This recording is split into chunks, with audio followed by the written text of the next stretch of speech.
সমাজ ধরে আমাদেরকে এই সরকার প্রশাসন সমন্বয়ক যারা আছে তারা আমাদেরকে মূলা ঝোলাচ্ছে, তারা আমাদেরকে বিচার হবে বিচারে কার্যক্রম ত্বরান্বিত হবে এই বলে আমাদেরকে 6 মাস পর্যন্ত অতিবাহিত করছে। আমরা তাদের কাছে বিভিন্ন সময় তাদের দ্বারস্থ হয়েছি, সচিবালয়ে আমরা মিটিং করছি যে আমাদেরকে 7 দিন বা 10 দিন পর পর আমাদেরকে প্রশাসন থেকে একটা রিপোর্ট আপনারা নেন, সেই রিপোর্টটা আমাদেরকে জানান যে আমাদের মামলাগুলির কার্যক্রম কতটা অগ্রগতি হয়েছে।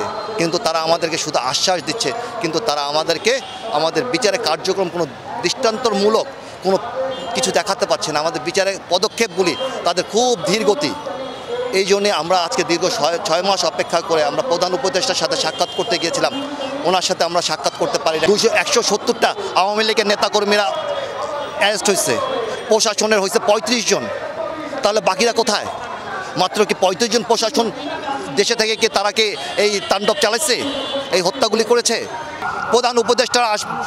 প্রধান উপদেষ্টা মহোদয় আমাদেরকে ডাকুক বা উনি আসুক বা ওনার প্রতিনিধি দল আসুক, প্রেস ব্রিফ করে বলুক আমাদের এই বিচারের কার্যক্রম কিভাবে তারা চালাবে এবং কতদিনের মধ্যে এই বিচার কার্যক্রম সম্পূর্ণ করবে। তারা আমাদের নিশ্চিত প্রেসের মাধ্যমে আপামর জনসাধারণকে জানাক, তারপরে আমরা এইখান থেকে আমরা আমাদের আন্দোলন প্রত্যাহার করব।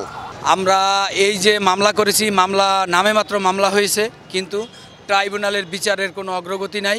বিচারের নামে আমরা প্রহসন দেখছি, বিচারের নামে একটা তারা রঙ্গমঞ্চ তৈরি করছে। প্রশাসনের অবহেলা আছে সব ক্ষেত্রে। আমি স্বরাষ্ট্রমন্ত্রীর উপদেষ্টার সাথে আইজির সাথে, তারপরে হচ্ছে আইন উপদেষ্টা, অনেকের সাথে আমি ওনাদের সাথে আমার 2 বার আমি বসেছি এবং এই বিচার সংক্রান্ত ব্যাপারে কথা বলেছি। আমি ট্রাইব্যুনালে গেছি, ট্রাইব্যুনালের যে চিফ ওনার সাথে আমি কথা বলেছি। আমরা দেখতে পেরেছি যে আজকে 6টি মাস অতিবাহিত হয়ে গেছে, অথচ আমাদের ছেলেরা কোথায় গুলিবিদ্ধ হয়েছে, কিভাবে গুলিবিদ্ধ হয়েছে ভিডিও ফুটেজ ছিল। তারা এখনও পর্যন্ত কোনো ভিডিও ফুটেজ, কোনো ছবি, কোনো কিছুই তারা সংগ্রহ করে নাই। আসলে কি বলবো আর, এখনও এই আওয়ামী লীগ চলে গেছে, কিন্তু ফেসিবাদীর দোসর এখন তাদের প্রশাসন বলেন, সচিবালয় বলেন, উপদেষ্টায় বলেন, সব জায়গা আছে। আমাদের যারা এই সমন্বয়ক ছিল, যাদের ডাকে আমাদের সন্তানরা আজকে জীবন দিল, আজকে সেই সমন্বয়করাও দেখেন আমাদের খোঁজখবর নেয় না। তাদের সাথে একদিন দেখা হয়েছে যেদিন আমাদের জুলাই ফাউন্ডেশন থেকে টাকা দিয়েছে ওই দিন, এছাড়া আজও পর্যন্ত আমাদের কোনো খোঁজখবর নেয়। আমরা আজকে রাস্তায় নেমেছি, আমরা 3টা দফা নিয়ে রাস্তায় নেমেছি। 1 নম্বর হচ্ছে দ্রুত আমাদের এই যে সন্তানদের যারা হত্যাকারী আছে তাদেরকে গ্রেপ্তার করতে হবে এবং দ্রুত বিচার করতে হবে। আজও পর্যন্ত আমরা 6 মাস অতিক্রম হয়ে গেল, 7 মাসে পদার্পণ করলো, আমরা রাষ্ট্রীয়ভাবে কোনো ঘোষণা এখনো পর্যন্ত পাইনি। আমরা রাষ্ট্রীয়ভাবে শহীদদের স্বীকৃতি চাচ্ছি। নাম্বার 3 দফা হচ্ছে শহীদ পরিবারের ন্যায্য দাবি দয়া। আমরা ন্যায্য দাবি দয়া বলতে আমরা প্রেসের সামনে ন্যায্য দাবি দয়ার কথা বলতে চাই না। আমরা এখন আর